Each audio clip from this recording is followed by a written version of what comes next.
Hello good morning साथियों, आप सभी लोगों का सक्सेस प्लेटफॉर्म के यूट्यूब चैनल पर स्वागत है। साथियों, इस वीडियो में हम बिहार दरोगा 1275 पद की तैयारी के लिए एडिटोरिया के सेट नंबर 10 को कवर करने वाले हैं।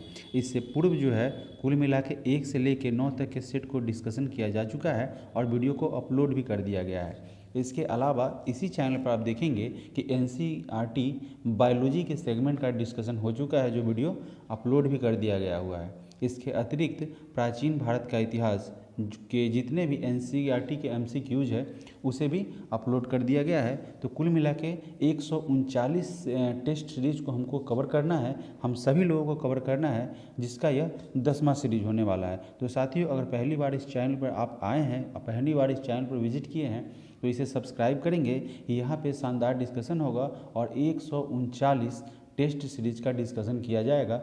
पर डे एक एक सीरीज या दो सीरीज, जैसा समय मेरे पास अवेलेबल होगा उसके हिसाब से। तो साथियों, चैनल को सब्सक्राइब करेंगे, शेयर करेंगे और लाइक करेंगे। चलिए इस वीडियो की शुरुआत करते हैं प्रश्न संख्या 1 के साथ। सेट नंबर 10 का पहला प्रश्न साथियों पूछा जा रहा है कि भारतीय राष्ट्रीय कांग्रेस सम्मेलन को शिक्षित भारतीयों का वार्षिक राष्ट्रीय मेला किसने कहा था। तो यह स्टेटमेंट साथियों लाला लाजपत राय के द्वारा दिया जाता है। ठीक है, लाला लाजपत राय ने यह स्टेटमेंट दिया था। और बात किया जाए कि लाला लाजपत की उपनाम की, तो साथियों लाला लाजपत राय को पंजाब केसरी के नाम से भी जाना जाता है। अगला प्रश्न है कि महात्मा गांधी ने दांडी यात्रा किस आश्रम से प्रारंभ की थी। तो साथियों इसकी शुरुआत गांधी जी ने 12 मार्च 1930 को साबरमती आश्रम से की थी। कब की थी? 12 मार्च 1930 को साबरमती आश्रम से इसकी शुरुआत की थी। तो ऑप्शन ए आपका राइट आंसर हो जाएगा। अगर इसके अलावा बात किया जाए तो यह जो शुरुआत 12 मार्च 1930 को तो हुई थी और 6 अप्रैल 1930 को ये क्या किए थे कि कुल 78 लोगों के साथ, यानी कि अपने 78 सहयोगियों के साथ दांडी में मुट्ठी भर नमक बनाकर नमक के कानून को तोड़ा था। और नमक कानून के उल्लंघन को भारतीय द्वारा ब्रिटिश कानून के विरोध, ब्रिटिश जो कानून था, लॉ था, उनके विरोध साम्राज्यवाद की समाप्ति के प्रयासों के प्रतीक के रूप में देखा गया था साथियों। अगला प्रश्न है प्रश्न संख्या 3 नंबर प्रश्न में कह रहा है कि डलहौजी की व्यापगत की सिद्धांत, यानी कि राज हड़प की नीति जो है वह डलहौजी की व्यापगत सिद्धांत के अंतर्गत विलय किया गया था। तो साथियों यह पूर्व में भी कराया जा चुका है। यह सतारा जो कि महाराष्ट्र में पड़ता है, वहाँ का एक जगह है, उसको पहले विलय किया गया था, मिला लिया गया था। ठीक है, लॉर्ड डलहौजी की यह राज हड़प की नीति या गोद प्रथा की नीति, निषेध नीति, इसे व्यापगत सिद्धांत भी कहा जाता है। इसके तहत जो है यह सतारा को विलय कर लिया गया था, मिला लिया गया था अंग्रेजी हुकूमत में, अंग्रेजी शासन में 1848 ईस्वी में साथियों। ठीक है, इसके अलावा भी कई राज्यों को, कई क्षेत्रों को भी अंग्रेजों के द्वारा यह राज हड़प नीति के अंतर्गत मिलाया गया था। तो पहला प्रश्न था, पूछा गया था प्रथम राज। ठीक है, तो प्रथम राज सतारा हुआ था। इसके अलावा संभलपुर, बघाट, झांसी और नागपुर, इन सभी क्षेत्रों को, इन सभी प्रांतों को मिला लिया गया था। अगला प्रश्न है प्रश्न संख्या 4, कह रहा है कि किस आंदोलन के दौरान प्रथम बार वंदे मातरम का व्यापक स्तर पर प्रयोग किया गया था। तो यह व्यापक स्तर पर प्रयोग जो हुआ था स्वदेशी आंदोलन के दौरान हुआ था। ठीक है, स्वदेशी आंदोलन जो कलकत्ता के शहरों पर स्वतंत्रता सेनानियों द्वारा विरोधी जो प्रदर्शन कर रहे थे, उनके द्वारा यह वंदे मातरम का आवाज़ दिया गया था, नारा दिया गया था। इसी दौरान सबसे व्यापक पैमाने पर वंदे मातरम का यूज किया गया था। बाद में क्या हुआ था साथियों कि यही गीत पूरे राष्ट्रीय आंदोलन का प्रतीक बन गया। अगला प्रश्न है प्रश्न संख्या 5।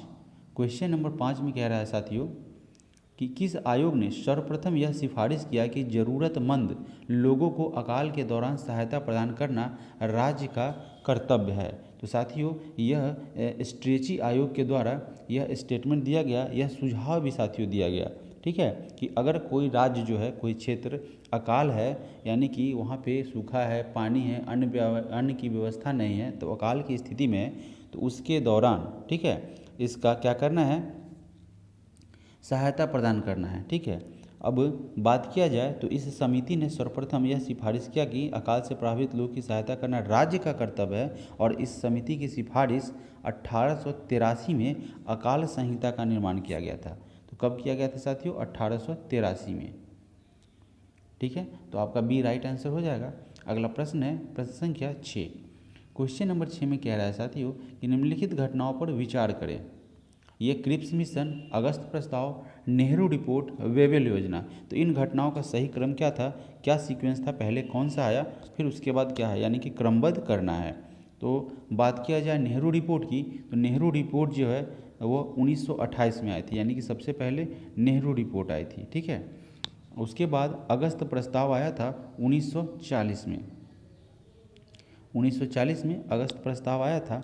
क्रिप्स मिशन की बात की जाए तो क्रिप्स मिशन 1942 में आया था। 1942 में बम्बई पहुंचा था 1942 में। और वेबल योजना की बात की जाए तो यह 1945 में आया था, 1945 में। तो इस प्रकार कुल मिला के देखिए तो पहला 3 से शुरुआत हो गया, यानी कि ऑप्शन नंबर 3। तो 3 कहाँ का है साथियों? ऑप्शन ए और ऑप्शन डी में। फिर 3 के बाद 1928 के बाद कौन सा आता है? 1940, यानी कि 2, ऑप्शन बी आपका राइट हो जाएगा। अगला प्रश्न है, अगला प्रश्न में क्या कह रहा है कि निम्नलिखित में से कौन कन्नड़ साहित्य के त्रिरत्न में शामिल नहीं है? कौन शामिल नहीं है ऐसा पूछा जा रहा है। तो 3 रत्न कन्नड़ साहित्य में कौन नहीं है? तो वो है साथियों कम्बन। ठीक है, पंप, पोन एवं रत्न जो है पंप, पन, पोन एवं रत्न जो है वह 10वीं शताब्दी में कन्नड़ साहित्य के त्रिरत्न के रूप में क्या थे? प्रसिद्ध थे या क्या थे? विख्यात थे। जबकि कम्बन की बात किया जाए तो कम्बन क्या थे? पुगलेंदी शब्द का एक शब्द है, वह तमिल साहित्य से था, उससे इनका संबंध हुआ करता था। Question number 8। दिल्ली सल्तनत की राजस्व व्यवस्था के अंतर्गत निम्नलिखित में से कौन सा गैर मुसलमानों से लिया जाता था? तो गैर मुसलमानों से यहाँ पे खराज भी लिया जाता था, उसके अलावा जजिया कर भी लिया जाता था, यानी कि ऑप्शन डी आपका राइट आंसर हो जाएगा। अगर बात किया जाए खराज की तो यह गैर मुसलमानों से लिया जाने वाला भूमि का कर था। ठीक है, खराज की अगर बात की जाए तो यह कौन सा कर था? भूमि कर था, जो गैर मुसलमानों से लिया जाता था। उसके अलावा बात किया जाए जजिया की तो यह एक क्या था साथियों? धार्मिक कर था, और यह भी गैर मुसलमानों से लिया जाने वाला कर था। ठीक है, इसके अलावा बात किया जाए जक़ात की तो साथियों यह जक़ात भी क्या था? ये जक़ात मुसलमानों से लिया जाने वाला धार्मिक कर था। ठीक है, यह भी एक धार्मिक कर था साथियों, यह भी एक धार्मिक कर था। अगला प्रश्न है प्रश्न संख्या 9, यानी कि क्वेश्चन नंबर 9।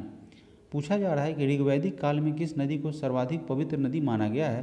तो उस टाइम पीरियड में साथियों सरस्वती नदी हुआ करती थी, जो सरस्वती नदी को क्या माना जाता था? सबसे पवित्र नदी माना जाता है। ठीक है, और ऋग्वैदिक काल की बात करें तो सर्वाधिक महत्वपूर्ण नदी सिंधु को बताया गया है, और सबसे पवित्र नदी सरस्वती को माना गया है, जिसे सरस्वती नदी को कई उपनामों से ये नवाजा गया है या पुकारा गया है, जैसे देवीत माँ, मातेत माँ और नदीत माँ। ये सारे सरस्वती नदी को यह उपनाम दिया गया है।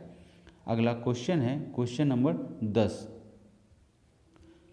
अगले प्रश्न में क्या कह रहा है साथियों कि निम्न में से कौन सुमेलित नहीं है?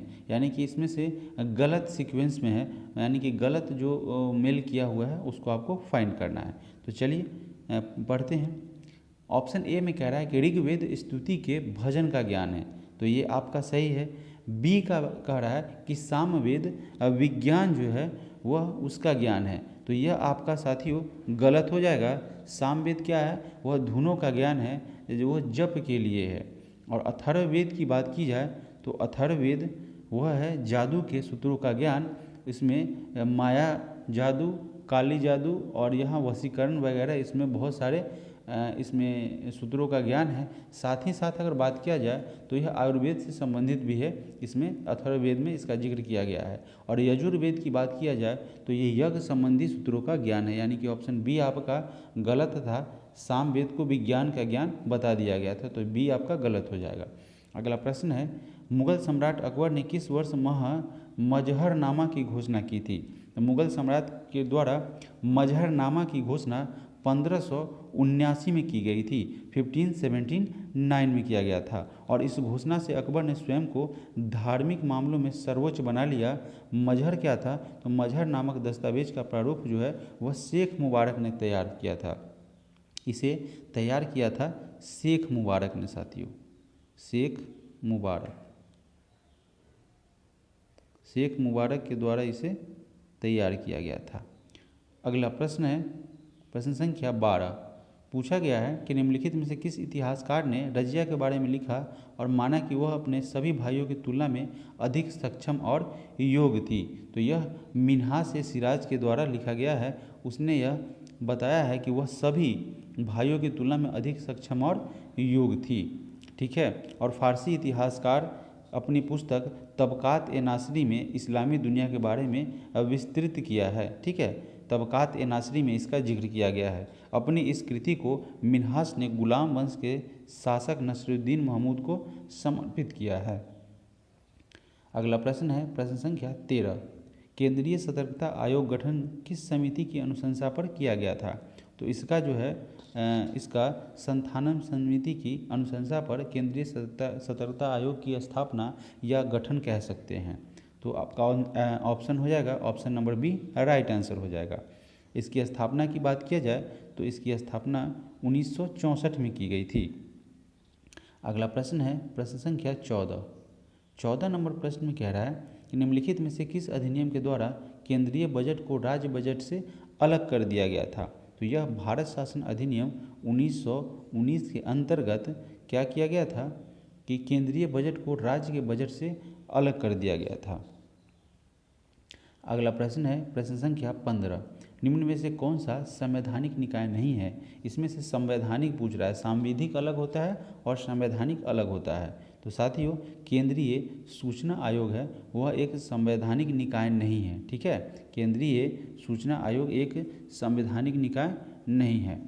अगला प्रश्न है प्रश्न संख्या 16 में क्या कह रहा है कि निम्नलिखित में से किसे संसद की लोक लेखा समिति का मित्र, दार्शनिक और मार्गदर्शक कहा जाता है? तो यह कहा जाता है नियंत्रक एवं महालेखा परीक्षक को।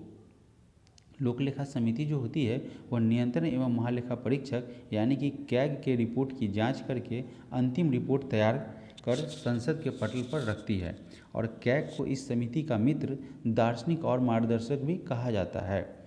अगला प्रश्न है प्रश्न संख्या 17। निम्न में कौन संघीय संविधान की विशेषता नहीं है? तो यह जो है एकल संविधान जो है यह इसकी विशेषता नहीं है, जबकि लिखित संविधान, स्वतंत्र न्यायपालिका और शक्तियों का विभाजन इसकी विशेषता है। तो बी आपका राइट आंसर हो जाएगा। अगला प्रश्न है प्रश्न संख्या 18 नंबर प्रश्न में कह रहा है कि विवाह, तलाक तथा न्यायालय की अवमानना उच्च न्यायालय यानी कि हाई कोर्ट के किस क्षेत्राधिकार के अंतर्गत आता है? तो यह जो है प्रारंभिक यानी कि प्राइमरी जो है स्टेज यानी प्राथमिक क्षेत्राधिकार के अंतर्गत यह आता है। ऑप्शन नंबर सी आपका राइट हो जाएगा। अगला प्रश्न है प्रश्न संख्या 19। राज्य विधान परिषद में कितने सदस्यों का नामांकन राज्यपाल के द्वारा किया जाता है? तो कुल मिला के 1/6 सदस्य है उनका जो है यह नामांकन जो है वो राज्यपाल के द्वारा किया जाता है। अनुच्छेद 171 जो है यानी कि आर्टिकल 171 के तहत विधान परिषद के सदस्यों के निर्वाचन की पद्धति का वर्णन है। उसके अलावा इसके 1/6 सदस्य जो है वह राज्यपाल के द्वारा कला, साहित्य, विज्ञान, सामाजिक सेवा से जुड़े व्यक्तियों को मनोनीत करता है, यानी कि अलग अलग क्षेत्र में इनकी एक खास उपलब्धि होती है, एक खास विशेषता होती है। तो इन्हें 1/6 सदस्यों के द्वारा राज्यपाल क्या करता है? नामांकन करता है अथवा चयनित करता है।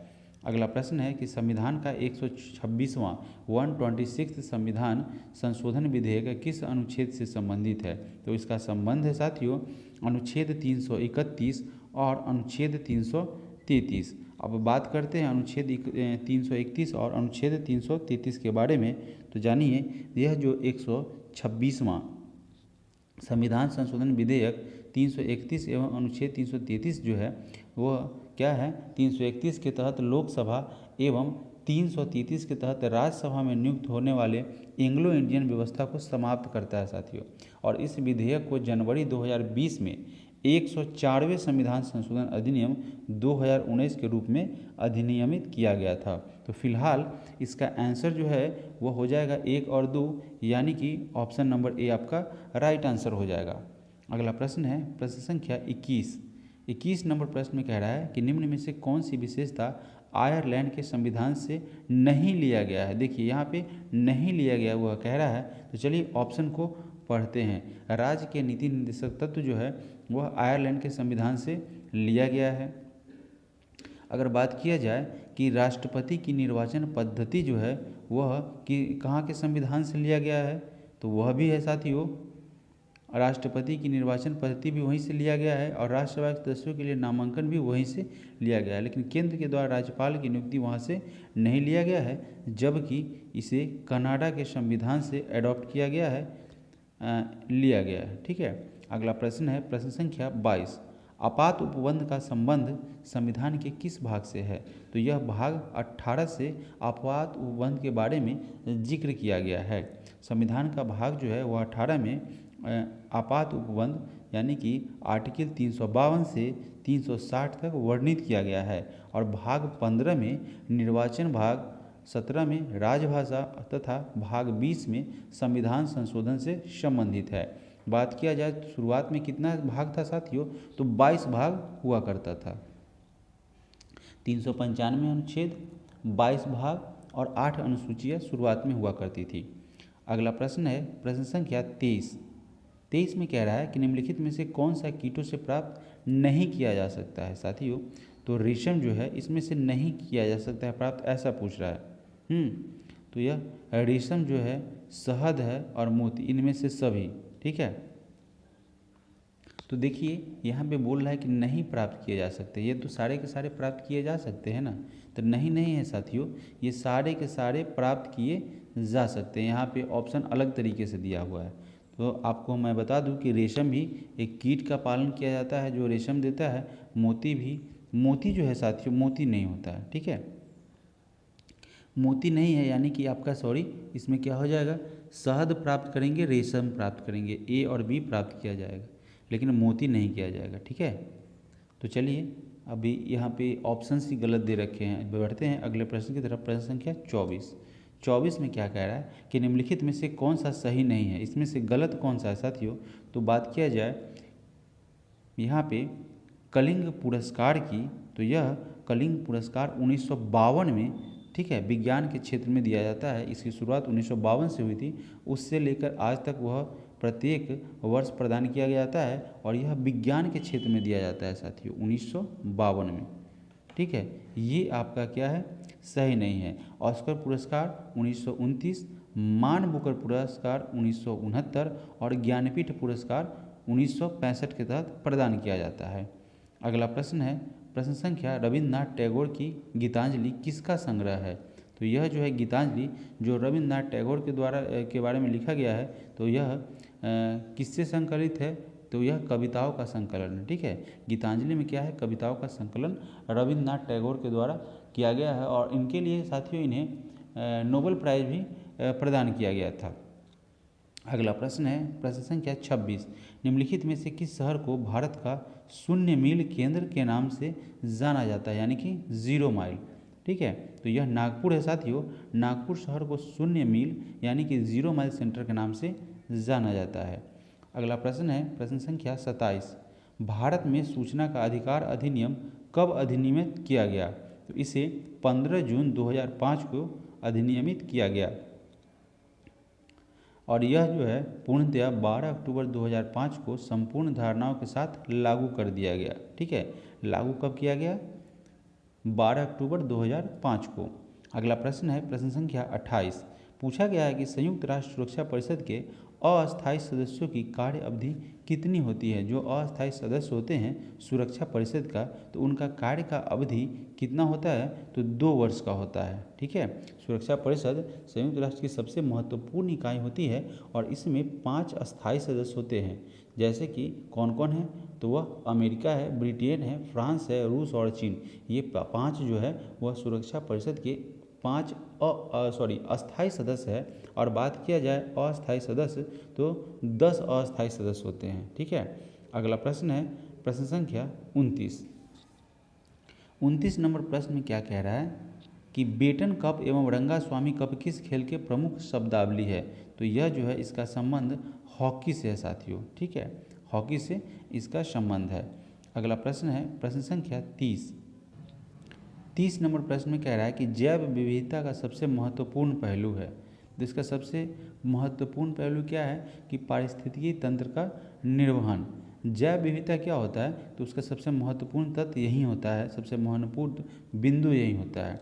यह कार्य विभिन्न स्तरों पर किया जाता है। जैव विविधता जो होती है वह आनुवांशिक जाति समुदाय तथा पारितंत्र के स्तर पर विभिन्न प्रकार के कार्य करके पारिस्थितिकी तंत्र का निर्वहन करती है। तो इसका आंसर हो जाएगा ऑप्शन नंबर डी। अगला प्रश्न है प्रश्न संख्या 31। कह रहा है कि निम्न में से कौन एक प्रवाल विरंजन का सबसे अधिक प्रभावी कारक है। तो साथियों सागरीय जल के सामान्य तापमान में वृद्धि, यही जो है आपका राइट आंसर हो जाएगा, वह प्रवाल विरंजन का सबसे अधिक प्रभावी कारक है। अगला प्रश्न है प्रश्न संख्या 32। निम्नलिखित आर्द्र क्षेत्रों में किन्हें रामसर का दर्जा प्राप्त है। इसमें से किसे रामसर साइट के रूप में दर्जा प्राप्त है। तो साथियों इसमें नंदा झील को रामसर साइट में सम्मिलित किया गया है। पीच वरम मैंग्रोव क्षेत्र को भी रामसर साइट में यहाँ पे शामिल किया गया है। बखीरा वन्यजीव अभ्यारण्य और चिल्का झील, यानी कि यहाँ पे तो सारे के सारे यानी कि ऑप्शन बी आपका राइट हो जाएगा, सभी को रामसर सूची में स्थान दिया गया है। रामसर सूची आखिर क्या होती है, तो यह क्या होती है साथियों, यह आर्द्र भूमियों की एक सूची है और इसी सूची में वर्तमान में भारत के कुल 75 स्थल है। यह रामसर साइट में कुल 75 रामसर स्थल में शामिल किया गया है, कुल 75 जगहों को, 75 क्षेत्रों को। ठीक है, और प्रश्नगत बात किया जाए तो नंदा झील जो कि गोवा में है, पिचवरम मैंग्रोव की बात की जाए वह तमिलनाडु में है और बखीरा वन्यजीव अभ्यारण्य उत्तर प्रदेश में है। चिल्का झील की बात की जाए तो वह उड़ीसा में स्थित है और इसे भी रामसर का दर्जा प्राप्त है। अगला प्रश्न है प्रश्न संख्या 33। 33 नंबर में कह रहा है कि हाल ही में भारत की पहली निजी ट्रेन की शुरुआत की गई, उसका नाम क्या है। तो यह जो पहली निजी ट्रेन की शुरुआत की गई है उसका नाम है भारत गौरव। ठीक है, और यह जून 2022 में देश की पहली भारत गौरव ट्रेन का परिचालन किया गया था। तो पहला कब किया गया था, 2 जून 2022। साथियों आप वीडियो को शेयर जरूर करते रहिए, लाइक भी कीजिए और पहली बार अगर इस चैनल से आप जुड़े हैं तो सब्सक्राइब भी कीजिए और कमेंट में कीजिए कि यह आपको वीडियो कैसा लग रहा है। अगला प्रश्न है प्रश्न संख्या 34। भारतीय राष्ट्रीय राजमार्ग प्राधिकरण ने किस राष्ट्रीय राजमार्ग पर बिटुमिनस कंक्रीट सड़क का निर्माण कर गिनीज वर्ल्ड रिकॉर्ड बनाया है। तो यह राष्ट्रीय राजमार्ग के संबंध में पूछ रहा है कि ऐसा उन्होंने किस राजमार्ग पर बिटुमिनस कंक्रीट सड़क का निर्माण किया है और गिनीज वर्ल्ड रिकॉर्ड बनाया है। तो साथियों वह हो जाएगा NH53। यह राष्ट्रीय राजमार्ग जो है वह महाराष्ट्र, अमरावती एवं अकोला जिलों के बीच बिटुमिनस कंक्रीट द्वारा 84 किलोमीटर सड़क का निर्माण मात्र 105 घंटे 33 मिनट में करके एक विश्व रिकॉर्ड बना दिया गया है, एक कीर्तिमान स्थापित कर दिया गया है। तो साथियों यह हो जाएगा NH53 आपका राइट आंसर हो जाएगा। कुल कितना किलोमीटर सड़क का निर्माण किया गया है, 84 किलोमीटर के, और 105 घंटे और 33 मिनट में इसे तैयार कर दिया गया। अगला प्रश्न है प्रश्न संख्या 35 नंबर में कह रहा है कि नामसाई घोषणा पत्र का संबंध किस राज्य से है। तो साथियों नामसाई एक घोषणा पत्र है और इसका संबंध जो है वह असम यानी कि अरुणाचल प्रदेश से है। ठीक है, असम तथा अरुणाचल प्रदेश के मध्य 123 गांवों के विवादों को सुलझाने हेतु यह नामसाई घोषणा पत्र पर हस्ताक्षर किया गया है। ठीक है, आप समझ जाएंगे कि नामसाई आखिर घोषणा पत्र है क्या। तो यह जो है 123 गांवों के बीच विवाद है और उसको सुलझाने के लिए इस घोषणा पत्र पर हस्ताक्षर किया गया है, जो कि असम तथा अरुणाचल प्रदेश के बीच विवाद का कारण है। अगला प्रश्न है प्रश्न संख्या 36। किस मंत्रालय के द्वारा मिशन शक्ति की शुरुआत की गई है। तो यह महिला एवं बाल विकास मंत्रालय का एक पहल है मिशन शक्ति। अगला प्रश्न है प्रश्न संख्या 37। 37 नंबर प्रश्न में कह रहा है कि अग्नि प्रथा, ठीक है, अग्नि पथ रक्षा योजना के अंतर्गत कितनी अधिकतम आयु के आवेदक उम्मीदवार हो सकते हैं। तो साथियों इसके अंतर्गत 17 से 21 वर्ष तक की आयु के उम्मीदवार जो है वह आवेदन के पात्र होंगे। तो यहाँ पे क्या है साथियों, 17 से कितनी अधिकतम आयु, तो मैक्सिमम कर दिया ना, 17 से 21 होंगे लेकिन मैक्सिमम एज 21 होंगे। 21 से ज़्यादा लोग इसमें पार्टिसिपेट नहीं करेंगे, यानी कि ऑप्शन सी आपका राइट हो जाएगा। अगला प्रश्न है प्रश्न संख्या 38। भारत का पहला अमृत सरोवर किस राज्य में बनकर तैयार हुआ है। तो यह उत्तर प्रदेश में बना है, ठीक है, जो कि भारत का पहला अमृत सरोवर होगा और यह रामपुर के परवाई पंचायत में बनकर तैयार हुआ है। रामपुर के परवाई पंचायत में, रामपुर के परवाई पंचायत में बनके तैयार हुआ है। अगला प्रश्न पूछा गया है प्रश्न संख्या 39। 39 नंबर में कह रहा है साथियों कि एलिजाबेथ बर्न किस देश की नई प्रधानमंत्री बनी है। तो यह फ्रांस की नई प्रधानमंत्री के रूप में नियुक्त हुई है, इनका चयन किया गया है। एलिजाबेथ बर्न जो है यह इस पद पर पहुंचने वाली साथियों दूसरी महिला है। और बात किया जाए फ्रांस के राष्ट्रपति के, तो फ्रांस के राष्ट्रपति इमैनुअल मैक्रोन हैं। प्रश्न संख्या 40 नंबर प्रश्न को देखते हैं साथियों। और वीडियो को आप क्या करें साथियों, लाइक करें जरूर। आप लाइक नहीं करते हैं और शेयर भी नहीं कर रहे हैं। अगला प्रश्न है प्रश्न संख्या 40। हाल ही में किसे प्रथम लता दीनानाथ मंगेशकर पुरस्कार से सम्मानित किया गया है। तो यह सम्मान नरेंद्र मोदी को दिया गया है साथियों। बी, ऑप्शन बी आपका राइट आंसर हो जाएगा।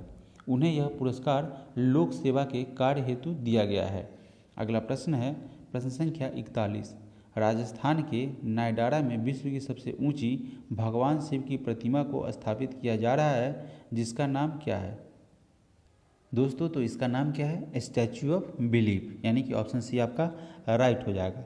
इसकी स्थापना की बात की जाए तो इसकी स्थापना राजस्थान में की जा रही है, ठीक है, राजस्थान में इसकी स्थापना की जा रही है। और कुल मिला के 351 फीट यह ऊंचाई होगी। इस मूर्ति की ऊंचाई 351 फीट की होगी, जो विश्व की सबसे ऊंची प्रतिमा होगी। और इसका स्थापना राजस्थान में किया जा रहा है। अगला प्रश्न है प्रश्न संख्या 42 में कह रहा है कि हिंदी भाषा में MBBS का कोर्स शुरू करने वाला देश का पहला राज्य।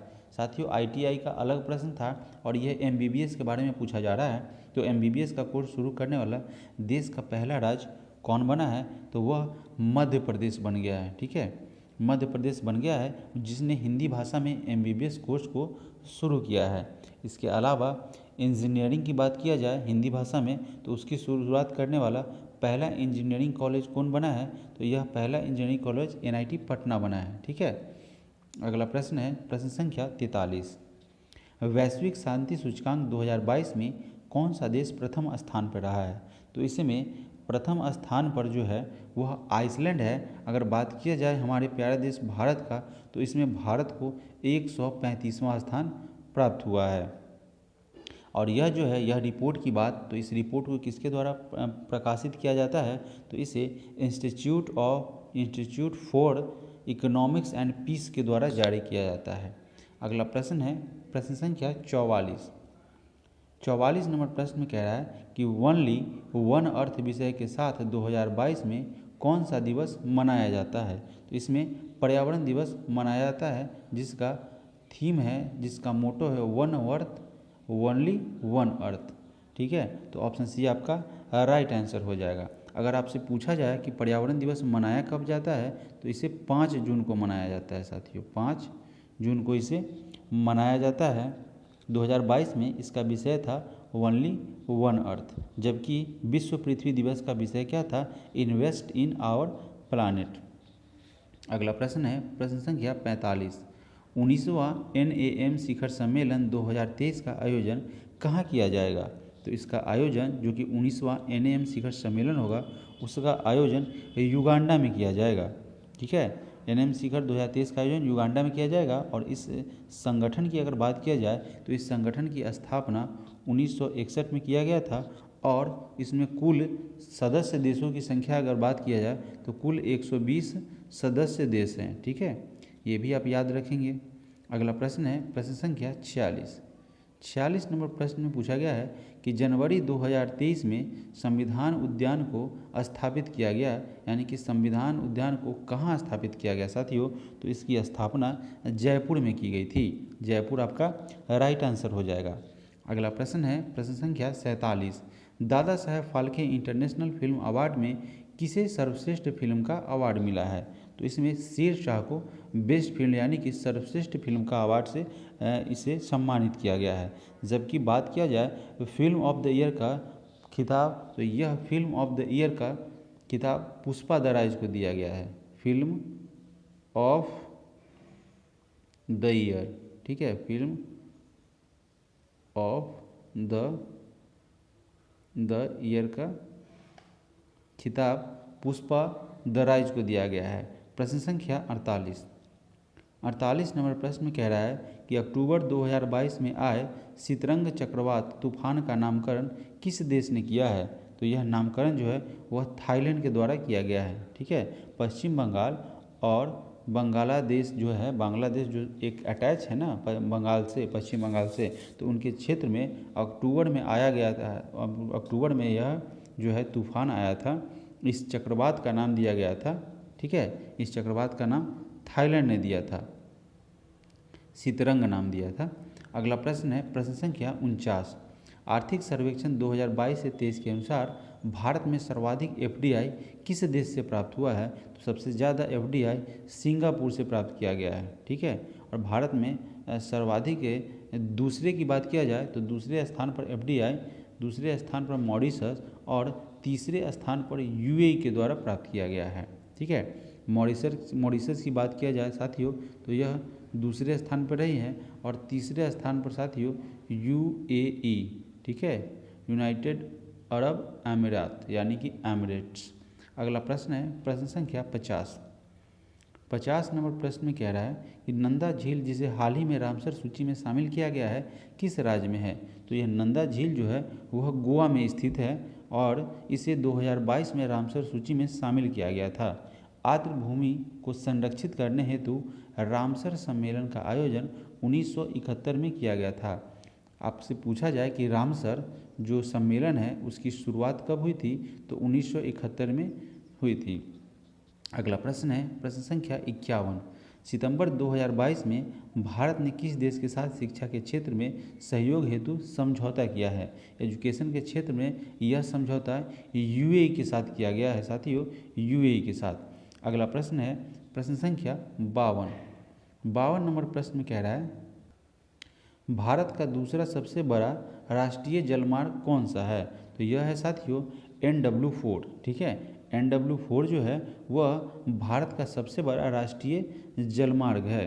बात किया जाए भारत में केंद्रीय जलमार्ग प्राधिकरण की तो इसकी स्थापना जो है, ठीक है, केंद्रीय जलमार्ग प्राधिकरण की स्थापना 1987 में की गई थी और सबसे लंबा राष्ट्रीय जलमार्ग NW1 हुआ है। ठीक है, जो इलाहाबाद से हल्दिया तक है, तथा दूसरी सबसे लंबी जलमार्ग जो है NW4 है जिसकी लंबाई 1095 है। तो यहाँ दूसरा सबसे बड़ा पूछा जा रहा है, न कि पहला। NW1 क्या है साथियों? पहला है और NW4 क्या है साथियों? दूसरा है। अगला प्रश्न है प्रश्न संख्या 53, भारतमाला परियोजना की घोषणा कब की गई थी? तो इसकी घोषणा 25 अक्टूबर 2017 को की गई थी। भारत परियोजना जो है वह भारत परियोजना की घोषणा तत्कालिक सड़क राजमार्ग मंत्री नितिन गडकरी के द्वारा 25 अक्टूबर 2017 को किया गया था और इस परियोजना के तहत लगभग 26,000 किलोमीटर सड़क का निर्माण करने की योजना थी। प्रश्न संख्या 54 में पूछा गया है कि भारत में सबसे अधिक ऊंचाई पर स्थित झील कौन सी है? तो साथियों यह है चोलामू झील। सबसे अधिक ऊंचाई पर स्थित झील चोलामू झील है। ठीक है, और यह सिक्किम राज्य में स्थित है। यह कहाँ है साथियों? सिक्किम राज्य में स्थित यह झील है, चोलामू झील। ठीक है। यह सिक्किम में स्थित है और इसी झील से तीस्ता नदी निकलती है। कौन सी नदी निकलती है? तीस्ता नदी निकलती है। और सबसे बड़ी तटीय झील की बात किया जाए तो सबसे बड़ी तटीय झील चिल्का झील है। और सबसे अधिक खारे पानी की बात किया जाए तो सबसे अधिक खारे पानी की झील सांभर झील है साथियों। अगला प्रश्न, ये सबसे अधिक खारे हैं, आप नोट करते जाइए ना, सुनते भी जाइए। सबसे अधिक खारे पानी की झील है, यह है सांभर झील। अगला प्रश्न है प्रश्न संख्या 55। 55 नंबर प्रश्न में क्या कह रहा है कि पाकिस्तान की सीमा किस भारतीय राज्य के साथ सबसे ज़्यादा लंबी लगी है? यानी कि पाकिस्तान की सीमा भारत के साथ सबसे लंबा कहाँ है? तो आप सभी जानते ही हैं पहले से, यह राजस्थान के साथ है, जो कि कुल मिला के 1180 किलोमीटर एरिया को कवर करता है। यानी कि 1180 किलोमीटर का एरिया जो है वो पाकिस्तान से लगा हुआ है, भारत के राजस्थान राज्य का। अगला प्रश्न है प्रश्न संख्या 56। आटाकामा रेगिस्तान स्थित है। यह आटाकामा रेगिस्तान जो है वह कहाँ है? तो साथियों यह उत्तरी चिली में स्थित है।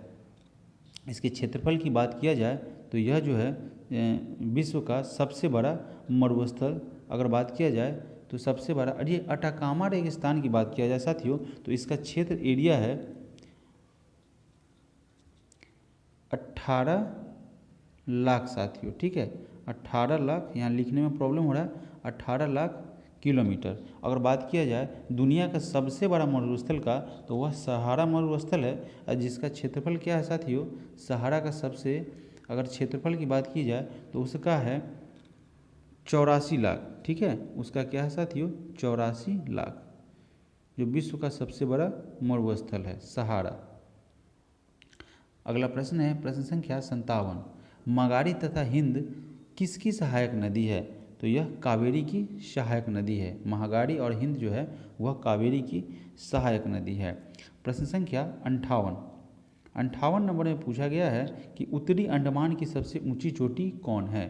तो यह है सैडल पीक, ठीक है। अंडमान निकोबार द्वीप समूह की सबसे ऊंची चोटी सैडल पीक है, जो कि उत्तरी अंडमान में स्थित है और इसकी ऊंचाई जो है वह 740 मीटर है साथियों, ठीक है। अगला प्रश्न है प्रश्न संख्या 59। चावल उत्पाद में भारत का कौन सा राज्य प्रथम स्थान रखता है? तो चावल के उत्पादन में प्रोडक्शन में पश्चिम बंगाल जो है वह शीर्ष राज्य के रूप में है। यह आर्थिक सर्वेक्षण 2022 से 23 के आंकड़ों के अनुसार यह हमें बताया गया है या हम जानते हैं। जबकि गेहूं की बात की जाए तो गेहूं और मूंगफली का सर्वाधिक उत्पादन उत्तर प्रदेश और गुजरात करता है। तो गेहूं कौन करेगा साथियों? गेहूं उत्तर प्रदेश सबसे ज़्यादा गेहूं का उत्पादन करेगा, ठीक है। और बात किया जाए गुजरात की तो सबसे ज़्यादा मूंगफली गुजरात के द्वारा यहाँ पे किया जाता है, प्रोड्यूस किया जाता है। अगला प्रश्न है प्रश्न संख्या 60। 60 नंबर में कह रहा है कि भारत का कौन सा राज्य 100% विद्युतीकरण रेलवे नेटवर्क वाला भारत का पहला राज्य बन गया है? यानी कि वैसा राज्य जिसने 100% विद्युतीकरण का यानी कि इलेक्ट्रिसिटी का रेलवे नेटवर्क का कार्य पूरा कर लिया है, तो वह है हरियाणा साथियों, ठीक है। मार्च 2023 में भारतीय रेलवे ने हरियाणा राज्य को पूरी तरह से इलेक्ट्रिसिटी से विद्युतीकरण रेलवे राज्य के रूप में घोषित कर दिया और यह देश का पहला राज्य है जिसने अपने रेलवे नेटवर्क का पूरा यानी कि 100% विद्युतीकरण लक्ष्य को पूरा किया है। अगला प्रश्न है प्रश्न संख्या 61। हाल ही में सारा थॉमस का निधन हो गया है और उनका संबंध था लेखक से, यानी कि सारा थॉमस एक लेखिका थी। इन्होंने कुल मिला के 17 उपन्यास लिखे और 1979 में इन्हें केरल साहित्य अकादमी अवार्ड से सम्मानित किया गया। 1979 में इन्हें केरल साहित्य अकादमी अवार्ड, केरल साहित्य, ये तो बहुत अच्छा लिखा रहा है भाई, साहित्य अकादमी, केरल साहित्य अकादमी अवार्ड से सम्मानित किया गया। प्रश्न संख्या 63 में क्या कह रहा है कि एफिनडेक्स 2023 सैन्याभ्यास का आयोजन कहाँ किया गया है? तो इसका आयोजन पुणे में किया गया है और यह जो है भारत और दक्षिण अफ्रीका के मध्य होने वाला सैन्य अभ्यास है, ठीक है। तो इसका आयोजन पुणे में किया गया है और यह कितने दिनों तक है? तो यह 9 दिवसीय है, ठीक है, 9 दिनों तक चलने वाली यह युद्धाभ्यास है। ठीक है, यह 9 दिवसीय सैन्य अभ्यास है जिसका उद्देश्य है कि समग्र सैन्य सहयोग का विस्तार करना, सारे जो है सैन्य शक्तियों को विस्तार करना इसका प्रमुख उद्देश्य है। प्रश्न 64 में कह रहा है कि विश्व कविता दिवस मनाया जाता है, तो इसे विश्व कविता दिवस को प्रतिवर्ष 21 मार्च को मनाया जाता है और इसका मनाने का उद्देश्य है कि विश्व में कविता के लेखन, प्रकाशन एवं पाठन को प्रोत्साहित करना है। ऑप्शन ए आपका राइट आंसर हो जाएगा। क्वेश्चन नंबर की बात की है तो क्वेश्चन नंबर 65 में साथियों पूछा गया है कि IQ एयर रिपोर्ट के अनुसार भारत का स्थान प्रदूषित देशों में कौन सा है, तो इसमें भारत को 8वां स्थान प्राप्त हुआ है साथियों। प्रदूषित जो है IQ एयर का रिपोर्ट जारी किया गया है प्रदूषण से संबंधित में, उस देशों में भारत को 8वां स्थान प्राप्त हुआ है। जबकि पहले स्थान पर अगर बात किया जाए तो चाड है, पहला स्थान चाड को प्राप्त हुआ है, यानी कि सबसे प्रदूषित है। अच्छी बात तो नहीं है ना, तो यह। और बात किया जाए तीसरे की, ठीक है, तीसरे की तो वह पाकिस्तान को मिला है। पाकिस्तान जो है तीसरे रैंकिंग पर है, तो उन्हें कॉन्ग्रेचुलेसन साथियों। बढ़ते हैं अगले प्रश्न की तरफ। प्रदूषित के लिए उन्हें कॉन्ग्रेचुलेसन किए हैं। अगला प्रश्न है प्रश्न संख्या 66 नंबर में कह रहा है कि ऊर्जा संरक्षण के सिद्धांत के संबंध में कौन सा कथन सही है। इसमें कौन सा कथन आपका राइट स्टेटमेंट है उसके संबंध में पूछा जा रहा है। तो यह जो है ऊर्जा क्या होती है साथियों, न उसको हम निर्माण कर सकते हैं और न ही उसे नष्ट किया जा सकते हैं। यह क्या होता है, एक रूप से दूसरे रूप में ट्रांसफ़र हो जाता है या कन्वर्ट हो जाता है। तो देखिए ऑप्शन नंबर डी आपका राइट आंसर है। अगला प्रश्न है प्रश्न संख्या 67। एक समान वेग से चलती किसी वस्तु का त्वरण क्या होगा, तो इसका त्वरण जो है साथियों 0 होगा। ठीक है, किसी वस्तु के वेग में अगर आप परिवर्तन कर देते हैं तो इसी को त्वरण कहा जाता है। चूँकि वस्तु एक समान वेग से चल रही है, एक स्पीड से, तथा वस्तु के वेग में कोई परिवर्तन नहीं हो रहा, तो वस्तु का त्वरण क्या होगा साथियों 0 होगा। ऑप्शन ए आपका राइट आंसर हो जाएगा।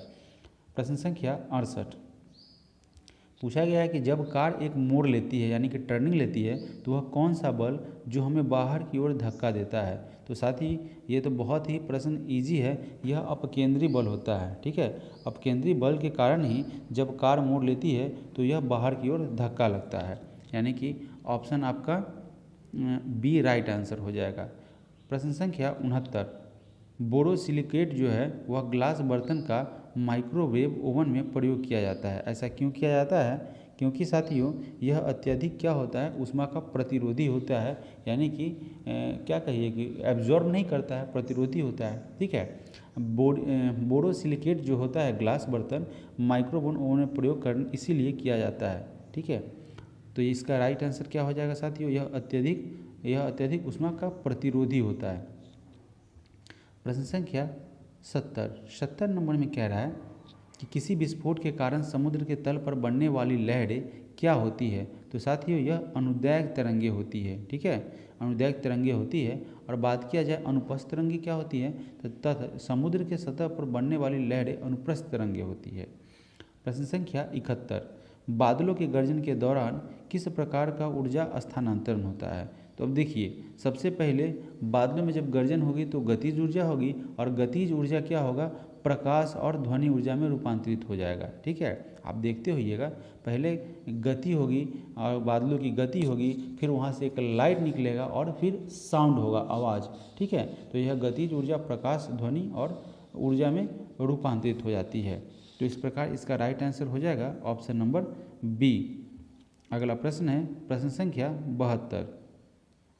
72 में कह रहा है कि निम्नलिखित में से कौन सा इलेक्ट्रॉनिक मैग्नेटिक, ठीक है, इलेक्ट्रोमैग्नेटिक के बारे में सत्य नहीं है, इसमें गलत कह रहा है। ठीक है, तो यह है ध्रुवीकरण नहीं किया जा सकता है साथियों, इसका ध्रुवीकरण नहीं किया जा सकता है। यह एक अस्थायी चुंबक है, सही है। इसकी क्षमता उसके पोल के बीच के साथ भिन्न भिन्न होती है, ये भी साथियों सही है। और इसकी क्षमता को बदला भी जा सकता है। ठीक है, इलेक्ट्रोमैग्नेटिक जो है उसके कैपेसिटी को, उसके पावर को बदला जा सकता है, लेकिन ध्रुवीकरण नहीं किया जा सकता है। बढ़ते हैं अगले प्रश्न की तरफ। प्रश्न संख्या 73 साथियों अभी तक आप लाइक नहीं किए हैं तो लाइक ज़रूर करिए यार। प्रश्न संख्या 73 में कह रहा है कि वह धातु का वह गुण जिसके कारण उसे तार के रूप में ढाला जा सकता है, तो वह क्या होता है। तो यह क्या होता है साथियों, तन्यता होती है, यानी कि ज़्यादा खींचा जा सकता है, वो लंबा किया जा सकता है। इसी के कारण उसे पतला करके एक तार बना दिया जाता है। ठीक है, तो ऑप्शन ए आपका राइट आंसर हो जाएगा। प्रश्न संख्या 74 में क्या कह रहा है कि H2O2 प्लस Cl2 यानी कि 2HCl प्लस O2, यह जो अभिक्रिया करके जो बन रहा है उसमें H2O2 किसके रूप में कार्य करता है। तो साथियों यह जो है एक अपचायक के रूप में कार्य कर रहा है।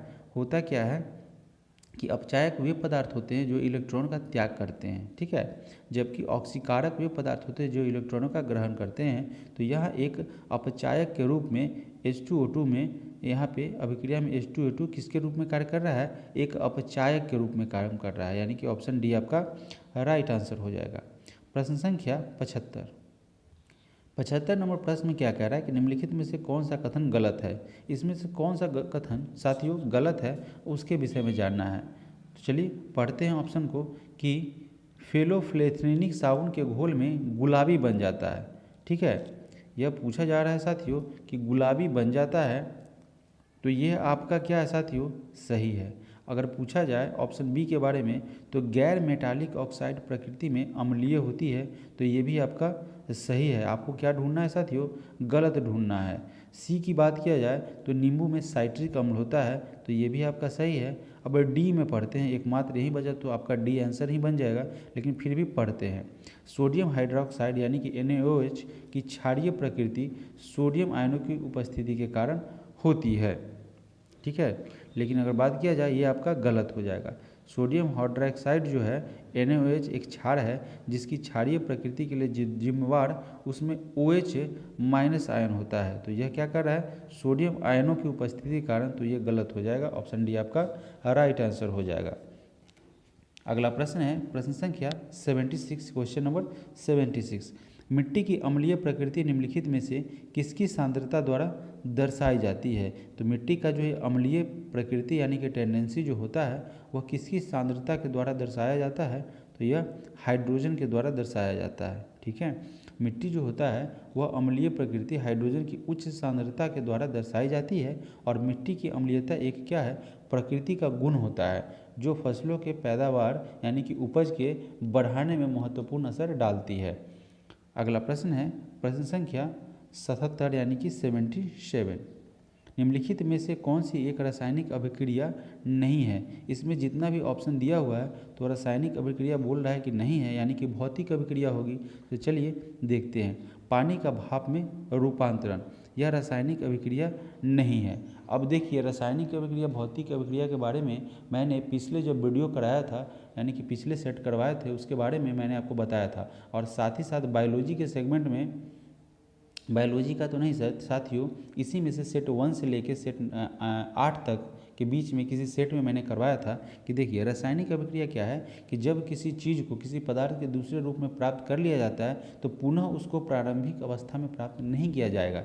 अब जैसे कागज़ को आप जला दीजिएगा तो क्या बन जाएगा, राख बन जाएगा। ठीक है, राख तो बन गया, लेकिन फिर आप उसे फिर उसी राख को कागज़ में कन्वर्ट नहीं कर पाएंगे। ठीक है, तो यह रासायनिक अभिक्रिया क्या है साथियों, यह क्या है साथियों, रासायनिक अभिक्रिया है। अब बताइए भोजन का पच जाना, अब भोजन जो आपका डाइजेस्ट हो जाएगा तो फिर आप उसे क्या करेंगे, फिर डाइजेस्ट भोजन फिर वापस भोजन के रूप में नहीं ना बनेगा, तो फिर भी ये आपका हो जाएगा। और कोयला जब जल जाएगा तो वह जला हुआ कोयला फिर दोबारा कोयला के रूप में नहीं होगा।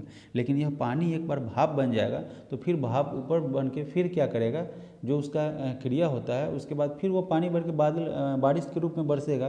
तो यह क्या है साथियों, रासायनिक अभिक्रिया नहीं है, यह भौतिक अभिक्रिया है। और यह ABC तीनों के तीनों रासायनिक अभिक्रिया है। आप समझ गए होंगे रासायनिक और भौतिक क्रिया में क्या डिफरेंस होता है। अगला प्रश्न है प्रश्न संख्या 78। निम्न में से कौन सा एसिड कार बैटरी में प्रयोग किया जाता है। तो साथियों सल्फ्यूरिक एसिड है जिसका यूज़ कार के क्या बोलते हैं परिचालन में किया जाता है। और बात किया जाए तो इसका रासायनिक सूत्र होता है H2SO4। अगला प्रश्न है प्रश्न संख्या 79 नंबर प्रश्न में कह रहा है कि श्वेत फास्फोरस अंधेरे में किस कारण से दीप्त होता है, काहे के लिए, यानी कि क्यों ये जो अंधेरा में होता है उसमें रोशनी हमें दिखाई देती है वह दीप्त होता है। तो यह मंद ऑक्सीजन के कारण होता है, मंद ऑक्सीकरण के कारण होता है। ठीक है, मंद ऑक्सीकरण के। श्वेत फास्फोरस जो होता है वह ऑक्सीजन की उपस्थिति में मंद गति से ऑक्सीकृत होता है और प्रकाश उत्सर्जन करता है। और श्वेत फास्फोरस जो है अंधेरे में दीप्ति देता है। यह गुण जो है रसोस दीप्ति कहलाता है और यह जल में अघुलनशील, लेकिन कार्बन डाइऑक्साइड में क्या हो जाता है, यह जल में घुलता नहीं है लेकिन कार्बन डाइऑक्साइड में यह घुल जाता है, यानी कि विलय हो जाता है। प्रश्न संख्या 80 नंबर प्रश्न में कह रहा है कि लिक्विड पेट्रोलियम गैस यानी कि एलपीजी के घटकों में निम्न में से कौन शामिल है। तो साथियों, इसमें बात किया जाए लिक्विड पेट्रोलियम गैस में तो उसमें प्रोपेन पाया जाता है, ब्यूटेन पाया जाता है और साथ ही साथ ब्यूटालिन मिलाया गया हुआ था, यानी कि 2, 3, 4 प्रोपेन, ब्यूटेन और ब्यूटालिन को मिलाया गया हुआ है। एलपीजी में इसका मिश्रण होता है। अगर बात किया जाए एलपीजी की तो यह जो है एक सीएनजी का प्रमुख घटक है जिसमें मीथेन होता है। ठीक है, अगला प्रश्न हो गया प्रश्न संख्या 81। इससे पहले साथियों इसका आंसर हो जाएगा 2, 3, 4, यानी कि ऑप्शन नंबर डी आपका राइट हो जाएगा। 81 नंबर प्रश्न में क्या कह रहा है कि संक्षारण की जो समस्या होती है उसको कम करने के लिए निम्नलिखित में से कौन सा तरीका प्रयोग में लाया जाता है। तो इसमें पेंटिंग किया जाता है, साथ ही साथ गैल्वेनीकरण किया जाता है, उसके अलावा यहाँ पे एनोडीकरण किया जाता है और इसके अतिरिक्त मिश्र धातु का निर्माण किया जाता है। तो यह संक्षारण की समस्या को कम करता है। ठीक है, यह विधि पेंटिंग, गैल्वेनीकरण, एनोडीकरण और मिश्र धातुओं का निर्माण, यानी कि ऑप्शन 1, 2, 3, 5 कौन सा है, 1, 2, 3, 5 ऑप्शन बी आपका राइट आंसर हो जाएगा। अगला प्रश्न है प्रश्न संख्या 82 में कह रहा है कि मसूड़ों में रक्तस्राव, दांतों का गिरना, अस्थियों का भंगुर होना एवं घाव भरने में देरी निम्न में से किस विटामिन की कमी से होता है। यानी कि यह अब विटामिन सी की कमी से होता है। आपको आपके चेहरे पर झुर्रियाँ आ जाती है तो वो विटामिन सी का अभाव के कारण होता है। अगर बात किया जाए कि इसे प्राप्त किया कैसे किया जाए तो यह नींबू और खट्टे फलों में विटामिन सी पाया जाता है। विटामिन सी जो होता है आपके स्किन यानी कि चर्म को स्वस्थ रखने, कोलेजन जंतुओं के निर्माण और दांतों के डेंटिन का निर्माण आदि में उपयोगी होता है। शरीर में अगर इसकी कमी हो जाए तो मसूड़ों से रक्तस्राव और दांतों का गिरना, घाव भरने में यानी कि घाव का रिकवरी होने में आपको ज़्यादा समय लग जाएगा। अगला प्रश्न है प्रश्न संख्या 83। निम्नलिखित में से किस प्राकृतिक पदार्थ में लौह यानी कि फेरम, इसका रासायनिक एथी होता है, इसका इंडिकेशन फेरम विद्यमान होता है। तो साथियों यह मायोग्लोबिन हो जाएगा। ठीक है, मायोग्लोबिन में फेरम विद्यमान होता है यानी कि लौह विद्यमान होता है। अगला प्रश्न है प्रश्न संख्या 84 नंबर प्रश्न में कह रहा है कि निम्नलिखित में से कौन सा सरीसृप वर्ग का जंतु नहीं है। साथियों इसमें से कौन जो है वह सरीसृप के अंतर्गत नहीं आता है। तो साथियों ऑस्ट्रिच जो है वह सरीसृप के अंतर्गत नहीं बल्कि क्या चीज़ के अंतर्गत आता है, यह पक्षी समूह का है। ठीक है, यह पक्षी समूह का है। अगला प्रश्न है प्रश्न संख्या 85 में कह रहा है कि निम्नलिखित कथनों पर विचार कीजिए। स्टेटमेंट दिया हुआ है 1 और 2। हमारे दंत क्षय हेतु अम्ल जिम्मेदार होते हैं। ठीक है, आपको क्या करना है, या क्या अम्ल के कारण जो है हमारे दांतों का क्षय होता है। दांतों के मध्य फंसे खाद्य पदार्थ अम्ल निर्मोचित करने में सहायक होते हैं। हाँ साथियों, यह आपका ऑप्शन 1 और 2 दोनों सही हो जाएगा, यानी कि सी आपका राइट आंसर हो जाएगा। अब जानिए इसके बारे में डिटेल से। तो होता क्या है कि हमारे मुख में जीवाणु पाए जाते हैं और खाना जो हम लोग क्या करते हैं खाते हैं तो दांत में कहीं ना कहीं थोड़ा थोड़ा फंस जाता है कहीं ना कहीं। उसमें क्या होता है कि भोजन की शर्करा का विघटन जो है वह जीवाणु क्या कर देता है, अम्ल में निर्मोचित कर देता है और यह अम्ल धीरे धीरे दांतों को क्या करते हैं, क्षति पहुंचाते हैं, सड़न होता है, खोखला हो जाता है दांत। तो चॉकलेट जो है, ठंडा पेय पदार्थ और चीनी युक्त जो मिठाई वो हमारे दांतों के लिए बहुत ही नुकसानदायक है। यह दांतों के क्षय के लिए जिम्मेवार होता है। अगर आप इसे खा भी रहे तो सडनली आप क्या कीजिए, मुंह को साफ कर लीजिए, कुल्ला कर लीजिए, ब्रश कर लीजिए। अगला प्रश्न है प्रश्न संख्या 86। एम्फीसाइमा निम्नलिखित में से किससे प्रभावित करता है। यह एम्फीसाइमा आखिर है क्या साथियों।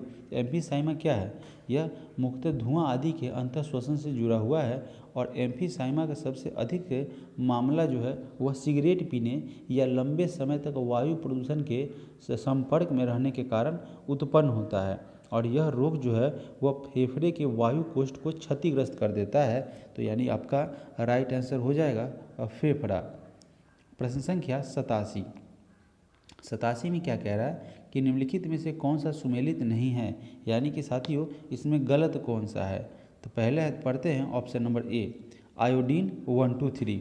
आयोडीन 123 मोतियाबिंद। साथियों यह मोतियाबिंद तो होगा ही नहीं, आयोडीन मोतियाबिंद जो है वो नहीं है, इसका उपचार में नहीं होता है। यह रेडियोधर्मिक समस्थानिक का आइसोटोप है, ठीक है, और इसका प्रयोग जो है मस्तिष्क की इमेजिंग के लिए किया जाता है, ठीक है। यह क्या है, मस्तिष्क से संबंधित इमेजिंग के लिए, मस्तिष्क से संबंधित इमेजिंग के लिए साथियों आप सुन लेंगे, लिखने में थोड़ी परेशानी हो रही है, उसमें इसका यूज किया जाता है, मोतियाबिंद के नहीं। जबकि बात किया जाए कोबाल्ट की, तो कोबाल्ट 60 का यूज कैंसर के उपचार में किया जाता है, और कोबाल्ट 32 के द्वारा ल्यूकीमिया थेरेपी किया जाता है, जिन्हें ब्लड कैंसर हो जाता है, उनमें यह कोबाल्ट 32 जो है उसका यूज किया जाता है। इसके अलावा फास्फोरस 32 है, यानी फास्फोरस 32, वह रक्त प्रवाह का अनुरेखण में इसका प्रयोग किया जाता है। प्रश्न संख्या 88 में क्या कह रहा है कि निम्नलिखित में से कौन एक जड़ नहीं है, इसमें कौन जड़ नहीं है। तो गाजर, मूली, सलजम ये सारे के सारे जड़ है, जबकि आलू क्या है साथियों, तना है, ठीक है, आलू क्या है साथियों, तना है। अगला प्रश्न है प्रश्न संख्या 89। 89 में कह रहा है कि निम्नलिखित में से कौन से रासायनिक यौगिक तंबाकू के धुएं सिगरेट में पाए जाते हैं। तो इसमें सबसे ज़्यादा अगर बात किया जाए तो वैसे तो निकोटीन भी पाए जाते हैं, कार्बन मोनोऑक्साइड भी पाए जाते हैं, इसके अलावा साइनाइड भी पाए जाते हैं। अगर आपसे पूछ दिया सबसे ज़्यादा, तो सबसे ज़्यादा निकोटीन होता है। फिलहाल अगर पूछा गया कि पाए कौन जाते हैं, तो ये सारे के सारे 1, 2, 3 आपका राइट आंसर हो जाएगा, ऑप्शन नंबर डी। अगला प्रश्न है प्रश्न संख्या 90। क्वेश्चन नंबर 90 में कह रहा है कि किसी वायरस, ठीक है, किसी वायरस में उत्परिवर्तन यानी कि म्यूटेशन किस कारण होता है। तो इससे यह होता है इसके आनुवांशिक द्रव्य में परिवर्तन के कारण, ठीक है, इसके आनुवांशिक द्रव्य में परिवर्तन के कारण वायरस में म्यूटेशन का कार्य होता है, यानी कि उत्परिवर्तन का कार्य संपन्न हो पाता है। अगला प्रश्न है प्रश्न संख्या 91। पूछा जा रहा है कि निम्न में से किसने घाटा वित्तीयन के विचार की सबसे पहले चर्चा किया था। तो यह चर्चा सबसे पहले जो है वह जॉन मेनार्ड केन्ज के द्वारा किया गया था, कैसा, घाटा वित्तीयन के संबंध में, ठीक है, ऑप्शन सी आपका राइट आंसर हो जाएगा। अगला प्रश्न है प्रश्न संख्या 92। 92 में कह रहा है कि निम्नलिखित में से किसे विदेशी प्रत्यक्ष निवेश के रूप में समझा जाएगा। इसमें से क्या है साथियों ऑप्शन में जिसे विदेशी निवेश के रूप में समझा जाएगा। तो चलिए ऑप्शन को पढ़ते हैं। भारत में शेयर बाजार में शेयर खरीदने वाली कोई विदेशी कंपनी। ऑप्शन बी में कह रहा है कि भारतीय शेयर बाजार में निवेश करने वाले कोई विदेशी पेंशन नीति। ऑप्शन सी में कह रहा है कि भारतीय शेयर बाजार से शेयर खरीदने वाला कोई भी विदेशी वाणिज्यिक। और ऑप्शन डी में कह रहा है साथियों कि भारत में शैक्षणिक संस्थान स्थापित करने वाला कोई विदेशी तत्व। जी यही आपका सही आंसर हो जाएगा साथियों। जब अस्थायी रूप से कोई विदेशी जो है वह शैक्षणिक संस्थान स्थापित करेगा, तभी तो आपका यहाँ पे विदेशी तत्व होगा, यानी कि भारत में प्रत्यक्ष यानी कि डायरेक्ट इन्वेस्टमेंट होगा, डायरेक्ट फॉरेन इन्वेस्ट। बढ़ते हैं अगले प्रश्न की तरफ। प्रश्न संख्या 93। 93 नंबर प्रश्न में कह रहा है कि अल्प विकसित अर्थव्यवस्था की विशेषता निम्नलिखित में से कौन सी है। इसमें कौन सी विशेषता है जो अल्प विकसित अर्थव्यवस्था को इंगित करती है। तो देखते हैं, पढ़ते हैं ऑप्शन को। प्रति व्यक्ति अगर निम्न आय है तो अल्प विकसित अर्थव्यवस्था है, तो ये आपका सही है। निम्न आश्रित अनुपात, ठीक है, निम्न आश्रितता अनुपात ये नहीं होगा आपका। पूंजी निर्माण की उच्च दर, ये तो सहायक होगा ना, यह अल्प विकसित अर्थव्यवस्था का लक्षण नहीं है या कारक नहीं है। ऑप्शन 4 को पढ़ते हैं। प्राथमिक क्षेत्र में अधिक कार्यबल, प्राथमिक क्षेत्र में सबसे ज़्यादा अगर रहेगा तो फिर द्वितीयक कहाँ से हो पाएगा, तृतीयक कहाँ से हो पाएगा।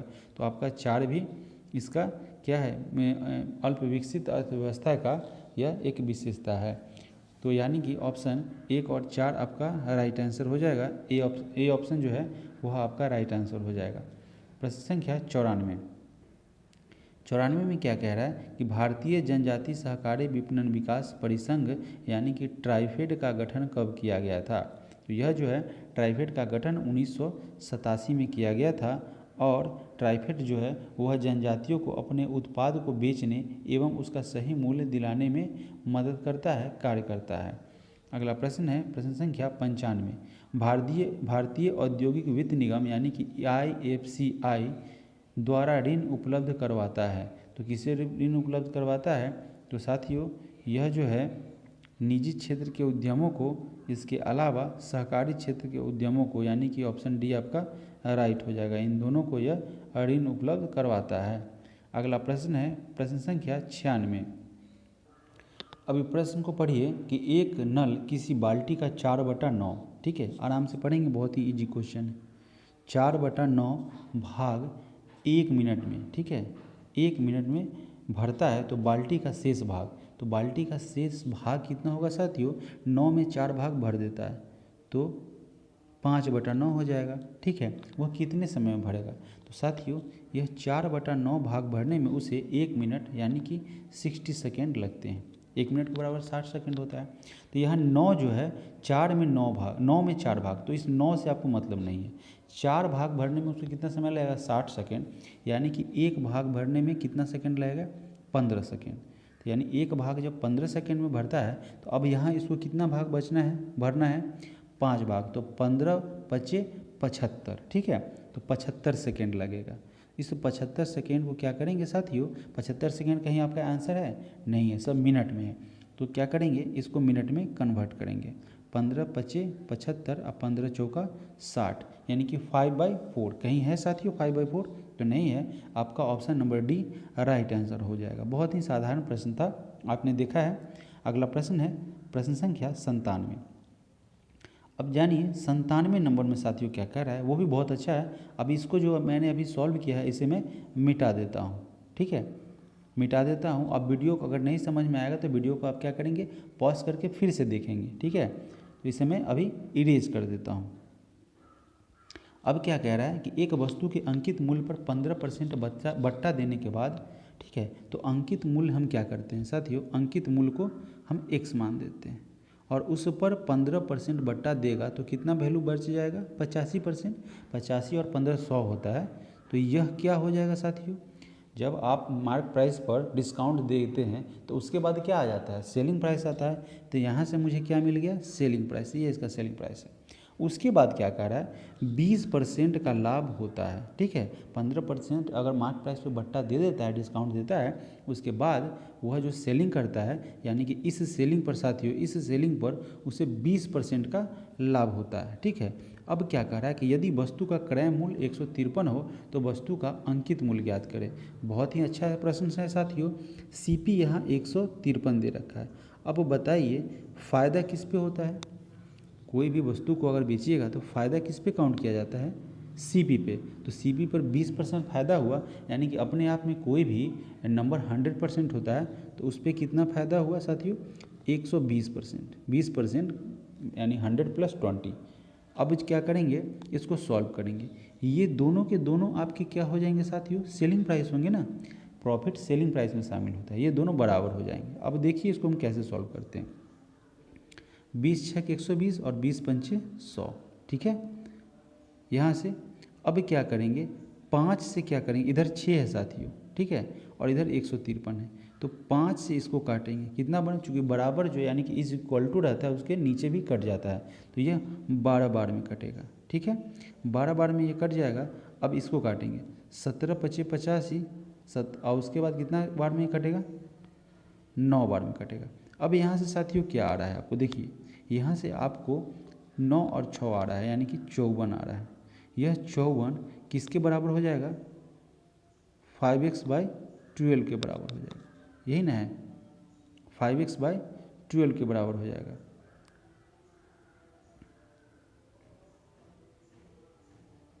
अब यहाँ देखिए ये 5 से 100 को काटे थे तो हमने क्या लिख दिया था मिस्टेक से? यहाँ पे साथियों 20 हो जाएगा, ठीक है। यहाँ पे क्या हो जाएगा आपका? 20 हो जाएगा। ये 12 नहीं होगा, 20 हो जाएगा। देखिए ये 12 नहीं होगा, ये 20 हो जाएगा, ठीक है।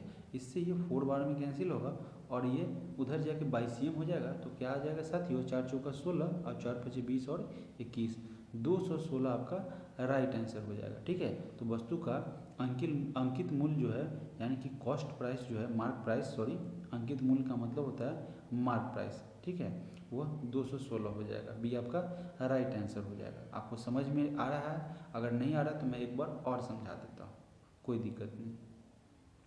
स्लाइड पे चलते हैं। देखिए क्या कह रहा है कि मान लेते हैं किसी वस्तु का क्या है, मार्क्स प्राइस x है और उसमें 15% डिस्काउंट देगा, तो 85% अपने आप में हो जाएगा। फिर ये क्या कह रहा है कि इसी वस्तु को, ठीक है, हम क्या करेंगे, किसी वस्तु का CP दे रखा है, उस पर 20% लाभ होता है, ठीक है, डिस्काउंट देने के बाद। तो ये दोनों बराबर हो जाएगा, इक्वल हो जाएगा। और वहाँ पे मैंने जो इतना लेंदी किया था, अब देखिए यहाँ पे आराम से सॉल्व होगा। नीचे से नीचे 100 को कैंसिल कर दीजिए, बात ही खत्म हो जाएगी। और फिर क्या कीजिए, x इधर ही रहने दीजिए, 153 इंटू 120/85, ठीक है। 17 से 5 बार में और यहाँ 17 से 9 बार में, 5 से 5 2 जा 10 और 5 4 जा 20, 9 चौका 36, 9 दूनी 18, 19 20 और 21, ये आपका 216 हो जाएगा। यानी कि आपको समझ में आ गया। बढ़ते हैं अगले प्रश्न की तरफ। अभी 98वें नंबर प्रश्न में क्या कह रहा है, किसी कार्य को 3 पुरुष 6 दिन में पूरा कर सकते हैं और सेम वही कार्य अगर महिला को दे दिया जाए तो 6 महिलाएं 18 दिन में पूरा करती है। तो इस कार्य को 2 पुरुष और 12 महिलाएं कितने दिन में करेंगे साथियों? तो देखिए 3 जो है वह मेल जो है यानी कि पुरुष, ठीक है, किसी कार्य को क्या करेगी, 18 दिन में पूरा करेंगे, है ना। तीन पुरुष 6 दिन में पूरा करेंगे, है ना। 3 मेल क्या करेंगे, 6 दिन में पूरा करेंगे, ठीक है। और फिर ये क्या कह रहा है साथियों, आप ऐसे नहीं समझिए, देखिए 3 मेल जो है यहाँ पे 6 दिन में पूरा करेंगे कार्य को, और यहाँ पे क्या करेंगे, 6 महिलाएं यानी कि 6 फीमेल, ठीक है, उस कार्य को 18 दिन में पूरा करेंगे, ठीक है। 18 दिन में पूरा करेंगे तो यहाँ से क्या हो जाएगा, 3 से इधर साइड में कट जाएगा, 3 2 जा 6, 2 से ये 3 बार में, और यहाँ पे क्या हो जाएगा, 3 6 जा 18, है ना। अब देखिए 1 मेल, है ना, यहाँ पे 1 मेल 6 फीमेल के बराबर है ना। अब क्या कह रहा है कि इसी कार्य को 2 पुरुष तथा 12 महिलाएं कितने दिन में करेंगे। अब देखिए 2 पुरुष, तो 2 पुरुष कितना हो जाएगा, 2 पुरुष 12 महिला के बराबर हो जाएगा। एक पुरुष जो है वो 6 महिला के बराबर है, तो 2 पुरुष कितने महिला के बराबर हो जाएंगे, तो 2 12 के बराबर हो जाएंगे, और फिर 12 महिलाएं और है, ठीक है, तो 24 हो जाएंगे। तो कुल मिला के क्या हो गया साथियों, 2 पुरुष 6 6 12 महिला और 12 महिला और इधर दिया ही हुआ है, तो 24 महिला हो गई। तो यहाँ पे सॉल्व करते हैं साथियों। सॉल्व क्या कर रहे हैं कि 6 इंटू 18 हो जाएगा, ठीक है। और 2 पुरुष यानी कि 1 पुरुष 6 महिला के बराबर, तो 2 पुरुष 12 महिला के बराबर, और पहले से 12 महिला दिया हुआ है, ठीक है। कितने दिन में काम समाप्त हो जाएगी, 6 इंटू 18, ठीक है। और ये 12 12 24 हो जाएगा, तो 6 चौका 24 और 2 दूनी 4, 2 9 18, 2 9 जा 18, यानी कि 2 4 जा 8 और 1, यानी कि 4.5 दिन में वह कार्य समाप्त हो जाएगा। बढ़ते हैं अगले प्रश्न की तरफ। प्रश्न संख्या 99। प्रश्न में कह रहा है कि समान लंबाई की 2 रेलगाड़ियाँ, ठीक है, यानी कि दोनों रेलगाड़ी की लंबाई यानी कि लेंथ समान है, तो एक दूसरे के समानांतर पटरी पर यानी कि एक ही दिशा में जा रही है ना, एक ही दिशा पर क्रमशः 56 किलोमीटर प्रति घंटा और 46 किलोमीटर प्रति घंटा की चाल से जा रही है, और तेज गति वाली रेलगाड़ी दूसरी रेलगाड़ी को 36 सेकेंड में पार कर जाती है। तो प्रत्येक रेलगाड़ी की लंबाई मीटर में कितनी है। तो साथियों आपको पता क्या क्या है, स्पीड पता है, और एक ही दिशा में जा रही है, तो जब एक ही दिशा में 2 ट्रेन जा रही हो तो क्या होता है, स्पीड माइनस हो जाता है, और विपरीत दिशा में अगर आ रही हो तो स्पीड दोनों का जुड़ जाता है। तो यहाँ पे आपका चाल यानी कि स्पीड कितना पता चला साथियों, स्पीड आपको पता चल रहा है 56 - 46 यानी कि 10 किलोमीटर पर आवर, ठीक है। और आपका कितना देर में यह एक दूसरे को क्रॉस कर जाती है, तो टाइम आपको पता चल गया साथियों 36 सेकेंड, यानी कि आपको क्या निकालना है, डिस्टेंस निकालना है। ठीक है, तो डिस्टेंस बराबर क्या होता है, स्पीड इनटू टाइम। अब साथियों ये 36 सेकेंड है, तो इसे किलोमीटर पर आवर को हम क्या चेंज कर देंगे, यहाँ मीटर पर सेकेंड में कर देंगे। ठीक है, तो चलिए 10 को 5/18 से भाग देने हैं, यानी गुना कर देते हैं 5/18 से, तो यह मीटर पर सेकेंड में हो जाता है। यानी कि इसको अगर सॉल्व करते हैं तो कितना आता है, पूरा पूरा नहीं काटेंगे, 50/18 आ जाएगा। ठीक है, तो अब ये कह रहा है कि डिस्टेंस, तो डिस्टेंस क्या होता है, डिस्टेंस बराबर क्या होता है, स्पीड इनटू टाइम। ठीक है साथियों, स्पीड इनटू टाइम, टाइम कितना है 36 सेकेंड, यानी कि 18 × 36, 50 दूनी 100, तो 100 दोनों ट्रेन की है, तो एक का कितना होगा, 50 मीटर इसका लेंथ हो जाएगा। ठीक है साथियों, बढ़ते हैं अगले प्रश्न की तरफ। प्रश्न संख्या 100, यहाँ पे इसका राइट आंसर हो जाएगा प्रत्येक ट्रेन की लंबाई 50 मीटर। अब ये क्या कह रहा है कि लोहे की उस चादर का क्षेत्रफल क्या होगा। लोहे की एक चादर है, उसका एरिया क्या होगा, जिसमें 24 सेंटीमीटर ऊंचा, 7 सेंटीमीटर आधार की त्रिज्या शंकु बनाया जा सके। ठीक है, अब बताइए, अगर हम साथियों बात किया जाए शंकु की, तो सबसे पहले शंकु का हमें संपूर्ण क्षेत्रफल ज्ञात करना है। तो संपूर्ण क्षेत्रफल का फॉर्मूला तो क्या होता है, तो फॉर्मूला होता है साथियों पाई आर, ठीक है, into pi are into are plus L, इसका फॉर्मूला होता है। फॉर्मूला पता चल गया, तो हमें पाई का वैल्यू पता होता है कि 22/7। आर क्या हो गया, आर यहाँ पे 7 हो गया, फिर यहाँ पे आर 7 हो गया, लेकिन क्या एल आपको पता है, तो एल हमें सबसे पहले एल फाइंड करना है। ठीक है, तो चलिए एल फाइंड करते हैं, यानी कि लंबाई। ठीक है, तिर्यक लंबाई इसकी हमें ज्ञात करनी होगी, तो चलिए तिर्यक लंबाई हम इसकी ज्ञात करते हैं। तिर्यक लंबाई क्या हो जाएगा, 24 का स्क्वायर 7 का स्क्वायर। ठीक है, ये हो जाएगा साथियों आपका 576 प्लस 49, यानी कि 9, 6, 15, 7, 4, 11, 12, यानी 625, यानी कि इसका वैल्यू क्या आ जाएगा 25। अब आपको 25 पता चल गया, ये आपका लेंथ पता चल गया। फॉर्मूला भी आपको पता ही है, क्या था, pi are into are plus l. इसी तरह पाई के जगह पर 22/7 लिख देंगे, और आर 7 है आपका, फिर आर यहाँ पे 7 है, और एल साथियों क्या है 25 आया है, तो आपका संपूर्ण क्षेत्रफल निकल जाएगा। यहाँ पे क्या हो जाएगा 22 × 32 है ना, 7, 5, 12 के 2 कैरी 1, 2, 1, 3। ठीक है, अब यहाँ पे 64 और फिर 64, 2 से मल्टीप्लाई करेंगे तो 4, 6, 4, 10, 6, 1, 704 हो जाएगा आपका आंसर। ठीक है साथियों, 704 सेंटीमीटर आंसर होगा, जो कि कहाँ है, अब देखिए ऑप्शन सी नंबर 704 दे रखा है। तो इस तरीके से आशा करते हैं कि मैथ के क्वेश्चन आपको समझ में आए होंगे।